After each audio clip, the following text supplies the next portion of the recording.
What's going on, guys? ¿Cómo están? BugaLuis here. Welcome back to another video here on the channel. And you know I've been missing already for a week, but trust me, throughout every single day of that week, I've been thinking about this video. I've been thinking about who will make the final of this edition of the Champions League. And one more thing before starting off this video, be sure to check out our friends at Golazo Jersey. Links are also going to be in the description down below. They are a very good place to get cheap, reliable, quality footballing kits, so go there and get yours. First thing of two, as you can see, I'm wearing a German national team jersey. And that is because I don't own a plain white t-shirt. And even if I did, they could maybe associate me with being an Ajax or Tottenham fan. In this channel, I'm not gonna do that. I'm not gonna be wearing a Liverpool shirt and then talking about how Liverpool are gonna win the Champions League. That really doesn't add anything of validation to my argument. So forget about that. I'm not gonna do this in this video. And second of all, I see so many people talking about Tottenham versus Ajax when Barcelona versus Liverpool is where it's at for me.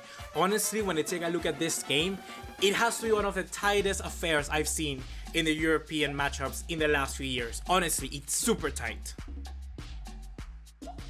Whenever I think of an argument in favor of Liverpool or in favor of Barcelona, there's always a counter, and most of the time the counter is exactly the same for both teams. Trust me, this is a 50-50 affair, which is honestly up there with one of the biggest I've seen in the past few seasons.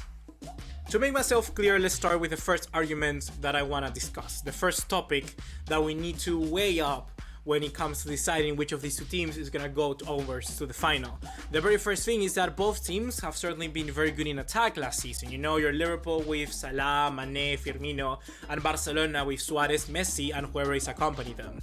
But the thing here is that this season, they've returned those numbers, they've retained them, they've played very good, they still managed to score a lot of goals.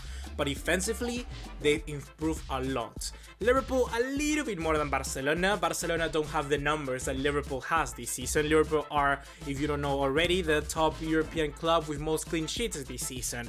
An award that has been given to Atletico Madrid for the past 3. So it's a very good improvement, and certainly Van Dijk has a very big part to play on it. In the case with Barcelona, they certainly got a good center-back pairing in Gerard Piqué and Lenglet, and that has certainly given Valverde a little bit of consistency when it comes to a front in this game. More importantly, people like Nelson Semedo have been taking a much bigger role when it comes to playing not exactly every single game, but certainly one of the crucial, most important games we've had this season. With his pace and with his knowledge of when tracking back, that can certainly be a very big addition for Barcelona. In terms of form, we can also say the very same thing. Liverpool have been struggling away from home in the Champions League. They lost against Napoli, they lost against PSG, and they lost against Red Star Belgrade. They've certainly improved in the knockout stages. That's a very big plus for Liverpool in my eyes. They beat Bayern Munich 3-1 at the Allianz Arena and then 4-1 Porto at the Estádio do Dragão. Even though I think Porto were a little bit robbed in that game, but that's just my opinion. That is just my opinion, even though I don't know that would have changed the impact of the overall result, but I don't know, that's just my opinion. So certainly Liverpool have been improving in that away sense. Barcelona won most of their away games. They drew Inter 1-1, they beat Spurs 4-2, and then, if I'm not wrong, which is the other team which I'm forgetting, oh my god, PSV we won 2-1. So Barcelona a little bit worse in the terms of aways. Then in the knockout stages, they drew against Lyon, and they also beat United just by 1 goal. So Liverpool have the edge on this one, but still it's a very big thing that we must consider, that these two teams have not been putting in the most imposing performances. Even though, like I said, the results of Liverpool were there were some parts of those games where they looked a little bit lacking. So if in away results they haven't been amazing, that means that at home they must be incredible, right? Yes, and that's the thing here, is both Anfield and Camp Nou are amazing fortresses in Europe at the moment. They are absolutely insane. Barcelona has not lost a game at the Camp Nou since the 3-0 bashing that Bayern Munich gave them. And Liverpool, I cannot even remember.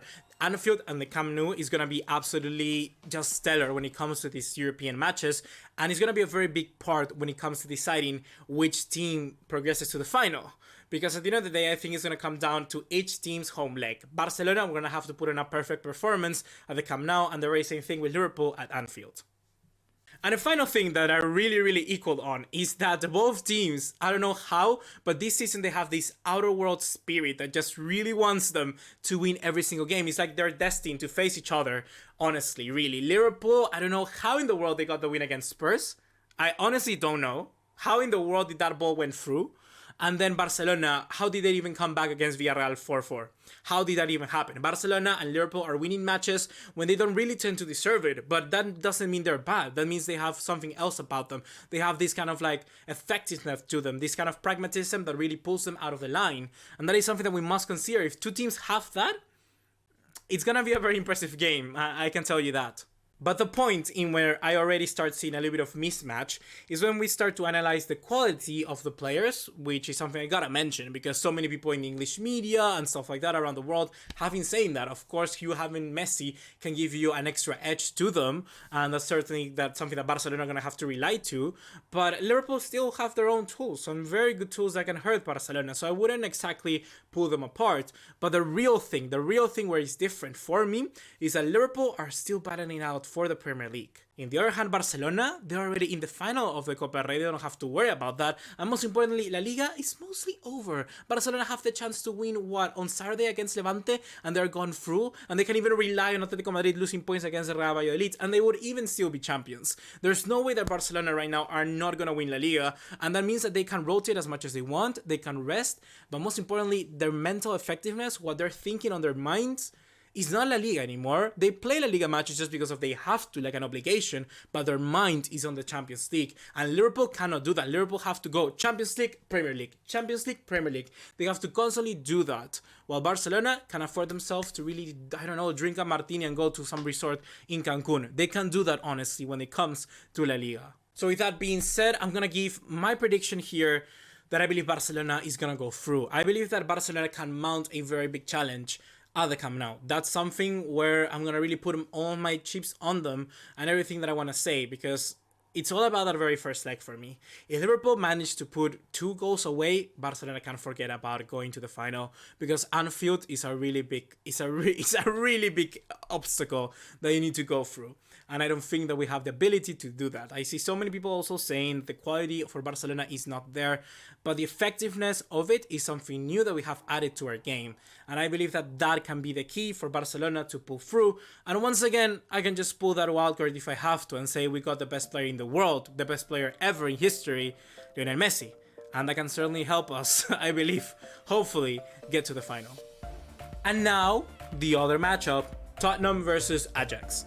Where do I start with this one? This is a little bit harder to actually analyze because they're not exactly like Liverpool and Barcelona. They're not exactly the same level there. They have still things plus and minus for each of them. They're not exactly the same. So I'm gonna start by taking a look at Ajax individually and what do they have to do to win the Champions League. and the answer is simple. They honestly need to play how they've been doing. They have gotten the best European performances I've seen probably in a long time, in a really long time. And what they did at the Bernabeu and what they did at the Juventus Stadium or the Allianz Arena, or no, it's not Allianz Arena, the Allianz Stadium, whatever you want to call it, it's outstanding. It's absolutely outstanding, and it's up there with one of the best things I've seen, like I said, in a very long time. So they just have to do that. They just have to play like that. And it's a team that are just blasting for every competition. Even in the Eredivisie, they're still now on top, and they got 2-3 games as well to go through. And I believe the motivation and everything, the drive from these players, that they're not afraid, can really push them to the Champions League final. And also, if we analyze what Spurs are going to be lacking in the very first leg, they're going to be lacking Heung-min Son and probably Musa Sissoko and certainly Harry Kane. So 3 very crucial players. They're missing goals, and they're going to be missing someone which is going to work in that midfield. And if they want to get to the final, they're going to need someone to break that midfield down from Ajax, which is not easy at all. Juventus were not capable of doing it. Real Madrid were not capable of doing it. Can Tottenham really do it with people like Winks and Wanyama? If people like Matuidi, of course, Betancourt, Pjanic, Modric, Kroos, Casemiro were not able to, that's a very big if, you know? It's a very big question that must be answered, and I'm not sure if Spurs really have got the tools to do that. And in the case of Tottenham, well, I guess similar to Ajax, they gotta be doing what they've been doing. They need to continue working hard and knowing how to approach situations like this. Tottenham are very good when they have everything against them. Against adversity, they are amazing because they always are the underdogs and they like to push through. That is a mentality that Pochettino has included and have implemented in their players. And now I can certainly say that Tottenham are one of the best teams in Europe. I can certainly say that now they've reached in the semifinals of the Champions League. The question is if they can reach the final.